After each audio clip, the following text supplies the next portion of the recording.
देवोनियों की उत्पत्ति। मत्स्य भगवान ने कहा, राजन, ब्रह्मवेताओं में श्रेष्ठ महान तेजस्वी ब्रह्मा उस कमल पर स्थित होकर हाथों को ऊपर उठाए हुए घोर तपस्या में संलग्न हो गए। उस समय संपूर्ण धर्मों के निवास स्थान ब्रह्मा अपने तेज और अपनी कांति से प्रज्वलित होते हुए से अंधकार का विनाश कर रहे थे और अपनी किरणों से प्रकाशित सूर्य को तरह उद्भासित हो रहे थे। तदनंतर जो का कल्याण करने वाले अविनाशी महान यशस्वी एवं योग के आचार्य हैं, वे महान तेजस्वी नारायण दूसरा रूप धारण कर वहां आए। साथ ही ब्राह्मणों में श्रेष्ठ सांख्याचार्य बुद्धिमाक जी भी उपस्थित हुए। वे दोनों महात्मा परावर के विशेषज्ञ, महर्षियों द्वारा पूजित और अपने अपने मार्ग में तत्पर रहने वाले थे। वे वहां पहुंचकर अमित तेजस्वी ब्रह्म की प्रशंसा करते हुए बोले, सर्वश्रेष्ठ, जगत के रचयिता, त्रिलोकों द्वारा पूजित, सभी प्राणियों के नायक ब्रह्मा अपने सुदृढ़ आसन पर विराजमान है। उन दोनों की वो बात सुनकर पूर्व कथित योग के ज्ञाता ब्रह्मा ने इन 3 लोकों की रचना की। ब्रह्मा के विषय में ये श्रुति प्रसिद्ध है। उस समय ऋषि श्रेष्ठ ब्रह्मा ने जगत के कल्याण के लिए एक पुत्र उत्पन्न किया। ब्रह्मा का वो मानस पुत्र उत्पन्न होते ही उनके समक्ष चुपचाप खड़ा हो गया और फिर उन अजन्मा अविनाशी ब्रह्मा से इस प्रकार बोला, आप ऐश्वर्यशाली ऋषि बतलावे कि मैं आपकी कौन सी सहायता करूं? ब्रह्मा ने कहा, महामते, ये जो महर्षि कपिल और नारायण स्वरूप ब्रह्म सामने उपस्थित हैं, ये दोनों तुमसे जिस तत्व का वर्णन करें, तुम वैसा ही करो। ब्रह्मा के उस अभिप्राय को जानकर वो पुनः उठ खड़ा हुआ और उनके समक्ष जाकर हाथ जोड़कर बोला, मैं आप लोगों का आदेश सुनना चाहता हूँ, कहिए क्या करूँ? श्री भगवान बोले, ब्रह्म जो सत्य और अविनाशी ब्रह्म है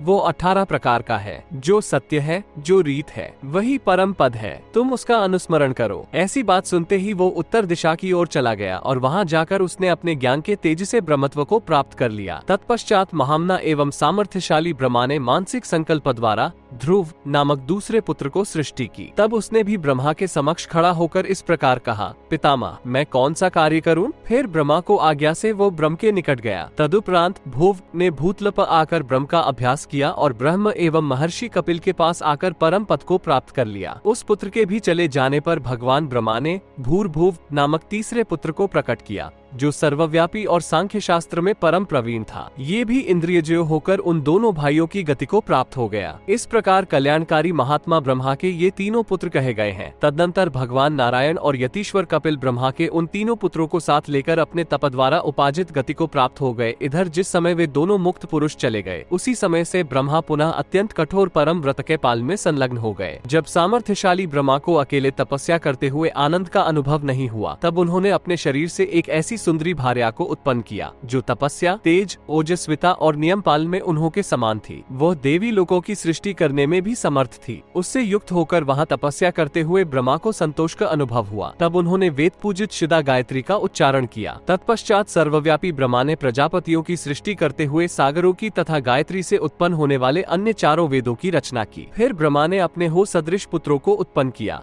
जो विश्व में प्रजापति के नाम से विख्यात हुए और जिनसे सारी प्रजाएं उत्पन्न हुई। सर्वप्रथम उन्होंने अपने धर्म नामक पुत्र को प्रकट किया, जो विश्व के ईश्वर, महान तपस्वी, संपूर्ण मंत्रों द्वारा अभिरक्षित और परम पावन थे। तदुपरांत उन्होंने दक्ष, मरीचि, अत्रि, पुलस्त्य, पुल, ऋतु, वशिष्ठ, गौतम, भरिगु, अंगिरा और मनु को उत्पन्न किया। तारांकन ब्रह्मा के पुत्रभूत इन महर्षियों को अत्यंत अद्भुत जानना चाहिए। इन्हीं महर्षियों ने 13 प्रकार के गुणों से युक्त धर्म का प्रतिपादन एवं अनुसरण किया। राजन, अदिति, दिति, दनु, काला, अनायु, सिंहिका, मुनि, ताम्रा, क्रोधा, सुरसा, विंता और कद्रु ये 12 कन्याएं दक्ष प्रजापति की संतान हैं। कश्यप महर्षि मरीचि के पुत्र थे, जो पिता की तपस्या के प्रभाव से उत्पन्न हुए थे। उस समय दक्ष ने कश्यप को अपनी उन 12 कन्याओं को पत्नी रूप में प्रदान किया था। रविनंदन, उसी समय ऋषिव ब्रह्मा ने नक्षत्र संज्ञक रोहिणी आदि सभी पुण्यमयी कन्याओं को चंद्रमा के हाथों में सौंप दिया। लक्ष्मी, मरुत्वती, साध्या, शुभा, विश्वेशा और सरस्वती देवी ये पूर्व काल में ब्रह्मा द्वारा निर्मित हुई थी।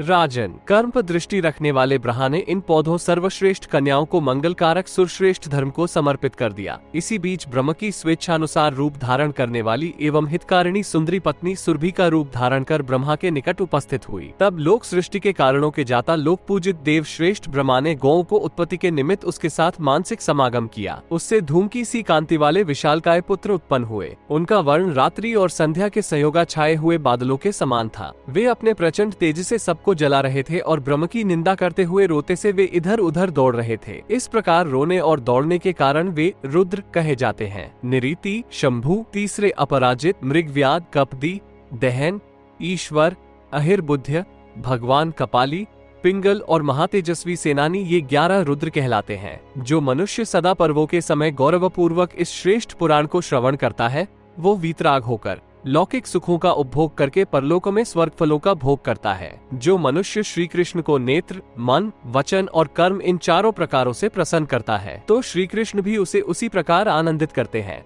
राजा को राज्य की, निर्धन को उत्तम धन की, क्षीणायु को दीर्घायु की तथा पुत्रार्थी को पुत्र की प्राप्ति होती है। विष्णु भक्त मनुष्य यज्ञ, वेद, कामना पूर्ति, अनेक विध तप, विविध पुण्य और धन को प्राप्त करता है। नृपश्रेष्ठ, जो मनुष्य सबका परित्याग करके श्रीहरि के इस पौष्कर प्रादुर्भाव का पाठ करता है, वो जो कामनाएं करता है, वो सब कुछ उस लोकेश्वर भगवान से प्राप्त हो जाता है और उसका कभी अमंगल नहीं होता। महाभाग, इस प्रकार मैंने तुमसे महात्मा विष्णु के पुष्कर या कमल के प्रादुर्भाव का वर्णन कर चुका। यह व्यास के वचनों तथा श्रुतियों का निदर्शन है।